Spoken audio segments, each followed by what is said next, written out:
Thank you for taking the time out of your day today to join us for this presentation. Raise your hand, please, if you heard part 1 in December. Oh my, that many returned. We're very grateful. And so now I would welcome to the podium Sister Kelly with Katch-Up with Sister Kelly, part 2.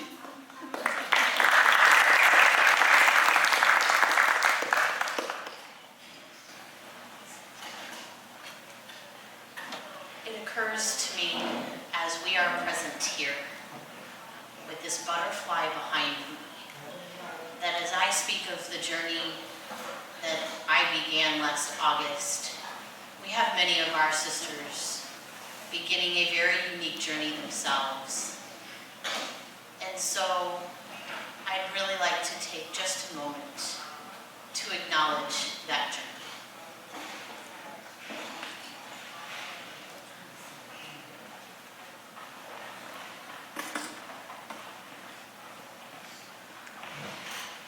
Good afternoon.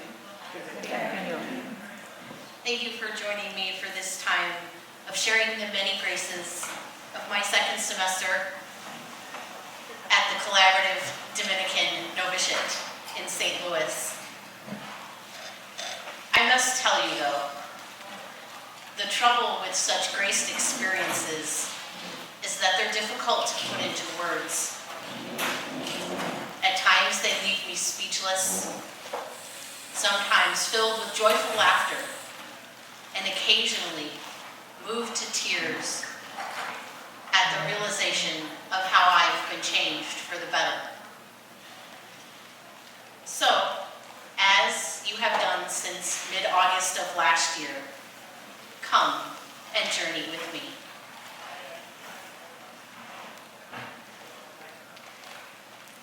When grace enters, there is no choice. Humans must dance.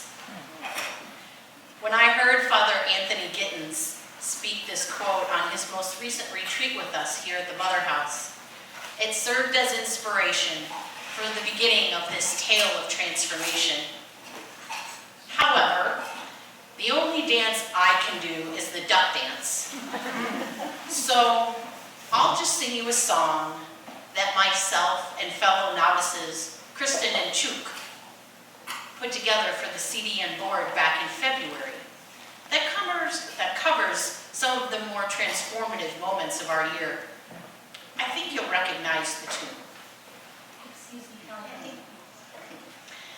In Dominic we claim to be one CDN community. Oh, praise God, we are halfway there, learning about this life we share, of study, comment, life, and prayer, sharing feelings, hallelujah, learning psalm tones, hallelujah, in transition, to east, to west, to south, and north. Oh, novice sisters, now go forth to Kentucky and New Orleans or Grand Rapids, learning about our history, growing in love for family, teasing friars, hugging nuns, learning that we all are one OP family. How beautiful are those who know their truest selves and let them show. Be authentic, strip your ego, with your director self-disclose all your emotions so she knows. Integration, contemplation, it's exhausting, this formation. When's vacation?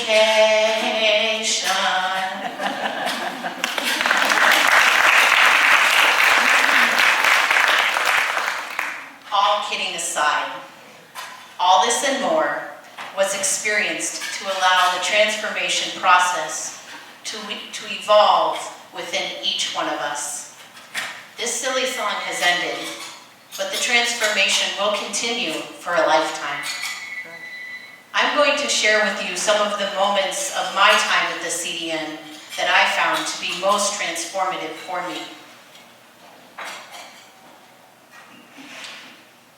Though I think and speak of greater becoming, I too am an infinite work in progress. I guess T.F. Hodge knew what the journey of the butterfly teaches us as well, that transformation takes time. You heard me talk last December about how we all are becoming.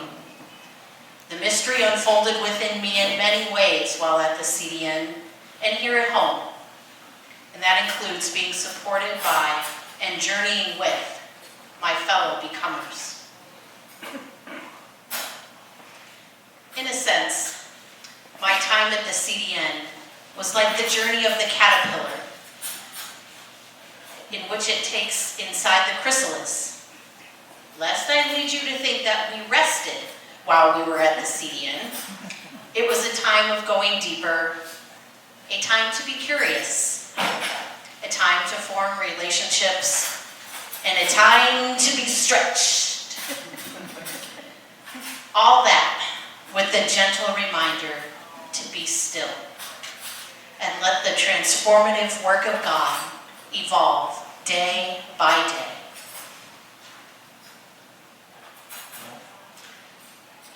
What we came to call the ICN was a time that I looked forward to each week with great curiosity and excitement.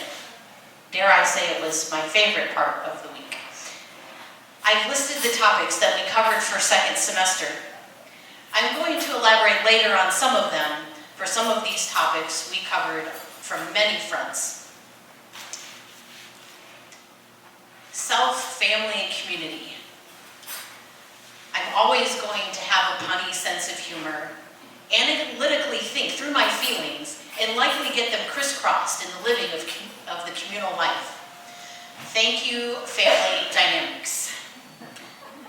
I learned that the construction process of becoming Dominican doesn't change who I am, but rather transforms me to deeply know whose I am, and that I might live more fully into the woman that God is calling me to be.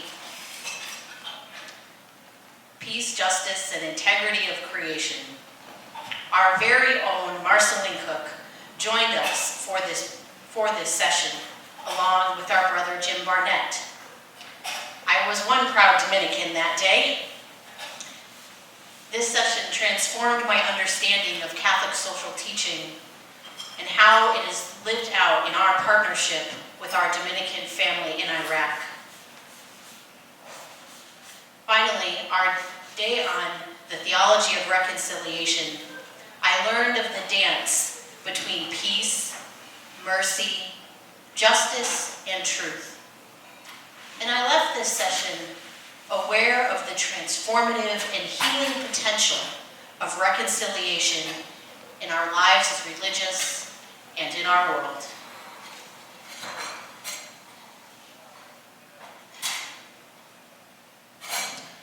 Continuing with our pillar of study in our lives, we again found ourselves with opportunities to transform ourselves through study. This semester, I came as close as I ever will to being homeschooled. We met in the basement of the CDN for contemporary issues in religious life with Sister Regina Siegfried, who taught our History of Religious Life course last semester at Aquinas.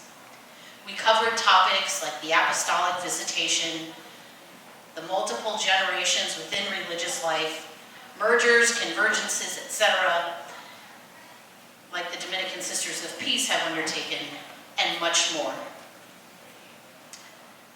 Since Kristen, Chuk, and I all took different classes at Aquinas this semester, I myself took Theology of Morality, so now supposedly I'm this moral upstanding sister. We'll see how that plays out. Kristen took Christology, and Chuk took Preaching too. These variety of classes made for a great variety and many multiple answers. So what did you learn at school today? Dinner conversations. By sharing the fruits of our study with one another, we participated in each other's transformation. Those who know me well know that I generally prefer to plan my words out before I stand up and in the middle of a room and talk before, whether it's my friends, my sisters, or my family. So when Father Greg Hiley asked for volunteers to preach like Pope Francis during one of his sessions on the preaching of Pope Francis, I waited, and so did everyone else in my group. So, being someone who was learning to be vulnerable, I offered myself up for the challenge. And before long, I had given an off-the-top-of-my-head preaching and attained the title of Pope Francine. By practicing the art of contemplative dialogue, I experienced a transformation in being able to have conversations that were not all roses and butterflies to have. I grew more confident and courageous, all while being able to hold the other party as well.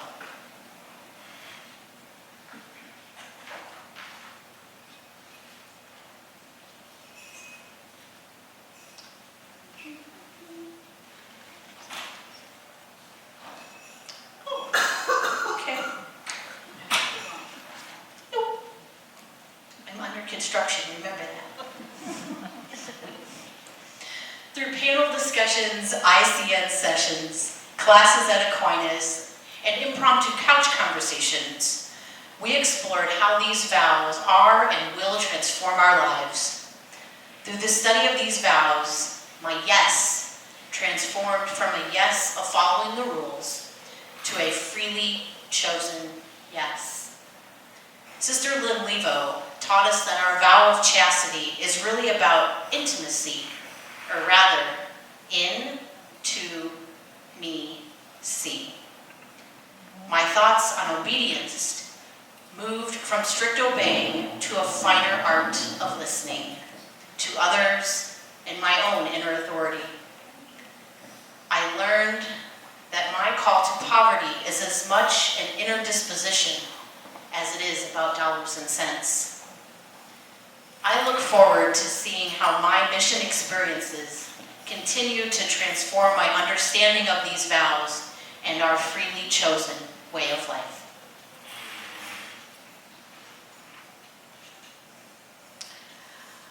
I'm starting to wonder if the true test of a vocation is being able to spend double-digit hours in a car with your fellow sisters every couple of months or so. We certainly covered some ground this year.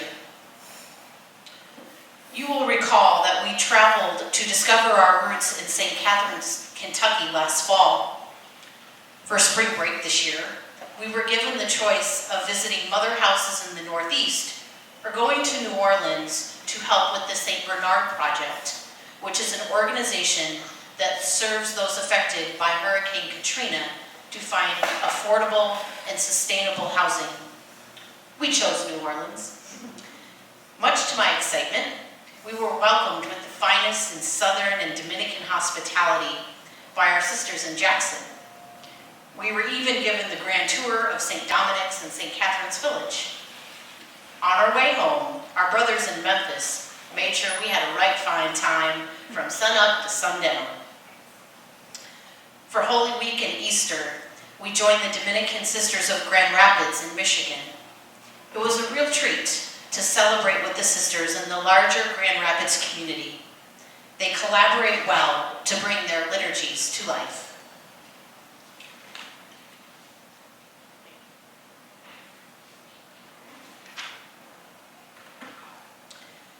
You can run, but you can't hide from your vocation, was what I wanted to put on the shirts that we, as Group 13.9, wore as we ran, walked, crawled 13.1 miles through the streets of St. Louis back in April.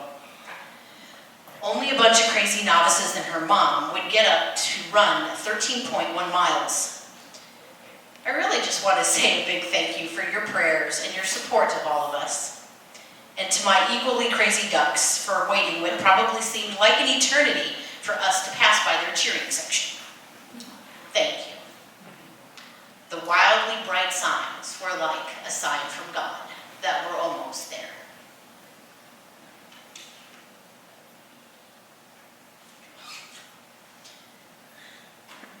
Some transformations are downright miraculous.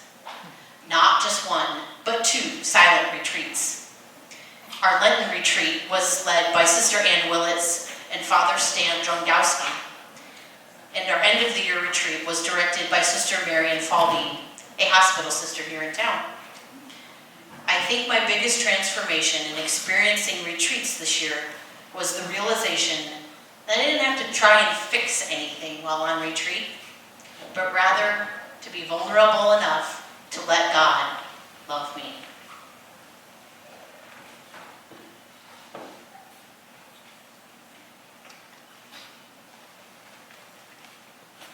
Later this spring, we held what was called the Inter-Community Prayer Service to celebrate the year of consecrated life.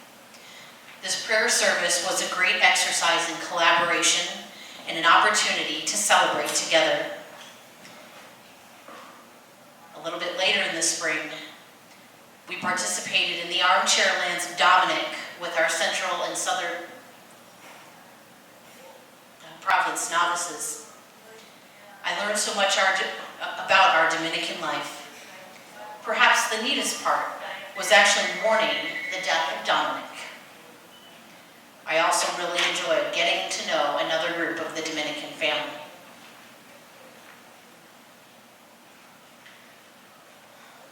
Transformation also requires a bit of fun once in a while. Some opportunities for just downright good fun. We attended the Liturgical Composers Concert with many of the composers that I had only known in a small little print inside the Breaking Bread book. So to meet them in person was a special treat. One of the sisters that I lived with is originally from Vietnam, and so for the first time, I celebrated Tet, which is the celebration of the Vietnamese New Year. Tried foods that I'd only read about in a book, played some really fun games, and it was a really special celebration of not just cultures coming together, but forming a culture of one within many. We walked many, many, many miles through the various parks within the St. Louis area. I guess I can mention that we took the free brewery tour on, I think, 2 occasions. It's all for community, right? Yeah. We took a trip through the Science Center, the City Museum, and the Arch Riverfront, and harnessed our inner child, I do believe. We visited cathedrals in many states, took in a St. Louis Cardinal game or 2, sorry Cub fans, and of course, visited the ever-coveted Father Drew's as it became known.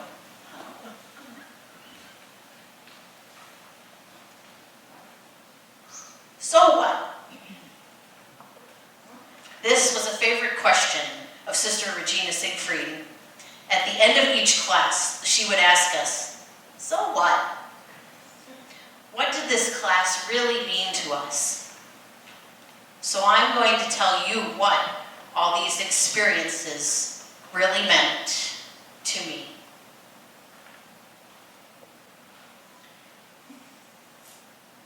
These are my kids. These are the faces of the 0 to 2-year-olds at Peace for Kids Daycare. I don't really know where to begin to tell you what these kids have taught me. They were option number 7 of where I was going to do ministry this year. I kind of landed there just out of, my director's not going to leave me alone if I don't get a ministry somewhere. But over the course of time, whether it was in a rocking chair with a baby and a bottle in hand, whether it was homemade Play-Doh, a stroll in the little red buggy, or perhaps over the favorite goldfish and craisin snack. I learned what incarnation really means. That the presence of God was and is in my midst in a very real and tangible way. That who'd ever thought that a gerontology major would fall in love with the littlest of these. I read somewhere recently that humanity demands authenticity. You hang around toddlers often enough and you get authenticity. When they're mad, they'll tell you. Steer clear. When they're happy, oh my gosh, it is palpable, the laughter. You couldn't help but just be in awe. And when they're sad, they're sad. And I think through all of that, I learned the very same thing.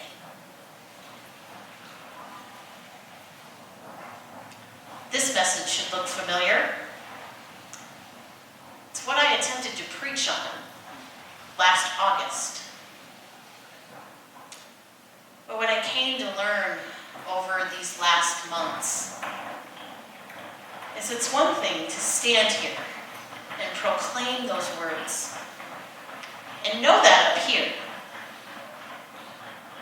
Many of you have done study with the Enneagram or the Myers-Briggs. You'll know that some of us operate out of our head, some of us out of our heart, and some of us out of our gut. Well, I'm one of those head people. So I spent much of these past 10 months learning to connect this and this and this. And what I could believe with my eyes and my ears, I began to believe with my heart. Began to believe that indeed, the very first lesson of my morality class was that we are made in the image and likeness of God, and all the rest of our life stems from that. Well, boy, that was kind of a big lesson to learn in the first day of the theology of morality. And God and I let that unfold for the months to come. And so there's a part of me that is keenly aware of the different transformed person that stands before you right now.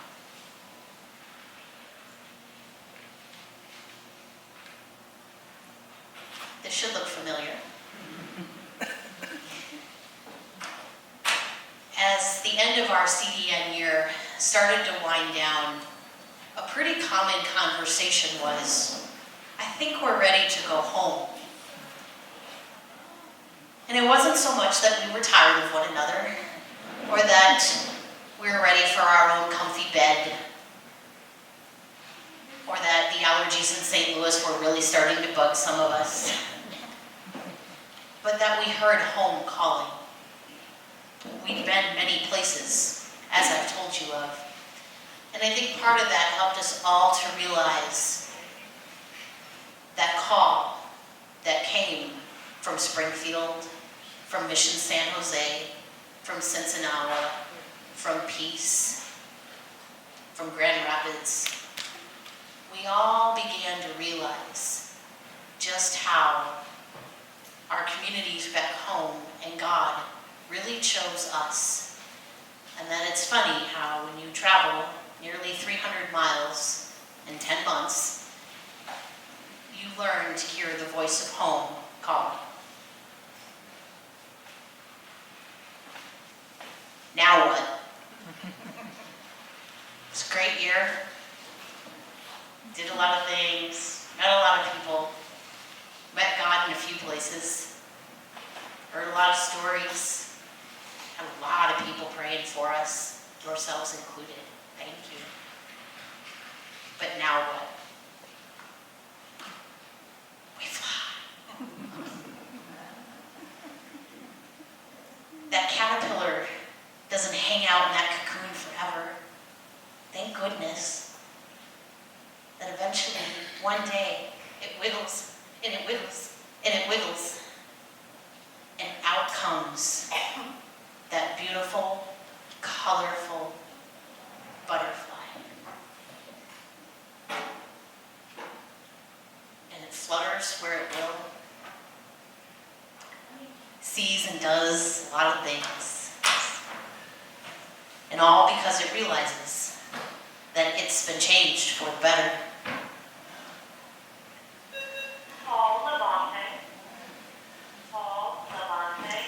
So what are the flight plans for this butterfly? Well, for the summer, just a few things. I've experienced General Assembly once again. Have returned from the high school preaching conference, from faith camp. Have begun to learn Spanish for the first time since middle school. You've encouraged me to continue my baking skills. I guess y'all like those home-baked goods. We'll be getting ready for retreat and Jubilee here shortly. And then eventually we'll go home for a couple of days to spread my wings in the desert. And then the fall will bring 6 weeks in Aurora, Illinois with the Dominican Literacy Center. And then to Oglala, South Dakota with the Lakota people. And then Kelly will add another continent to her life in visiting our sisters in Peru for their study days. And finally, we'll head down south to Jackson, where I will meet the people of Jackson.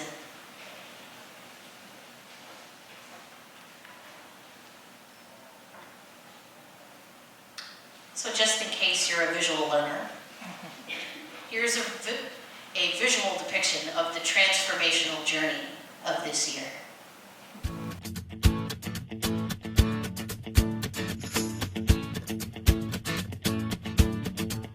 We call them cool, those hearts that have no scars to show, the ones that never do let go and risk the tables being turned. We call them fools who have to dance within the flame, who chance the sorrow and the shame that always comes with getting burned. But you got to be tough when consumed by desire, 'cause it's not enough just to stand outside the fire.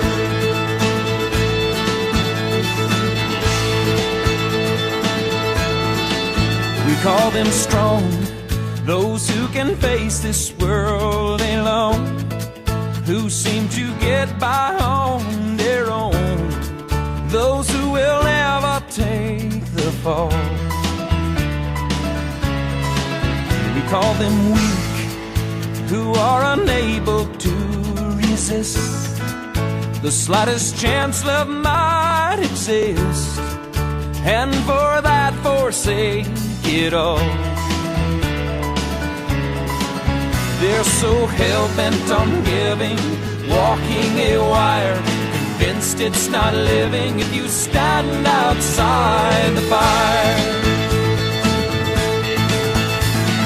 Standing outside the fire, standing outside the fire. Life is not tried, it is merely survived if you're standing outside the fire. There's this love that is burning deep in my soul, constantly yearning to get out of control, wanting to fly higher and higher. I can't abide standing outside the fire. Standing outside the fire, standing outside the fire. Life is not tried, it is merely survived if you're standing outside the fire. outside the bar, standing outside the bar. Life is not tried, it is merely survived if you're standing outside the bar. Standing outside the bar, standing outside the bar. Life is not tried, it is merely survived if you're standing outside the bar.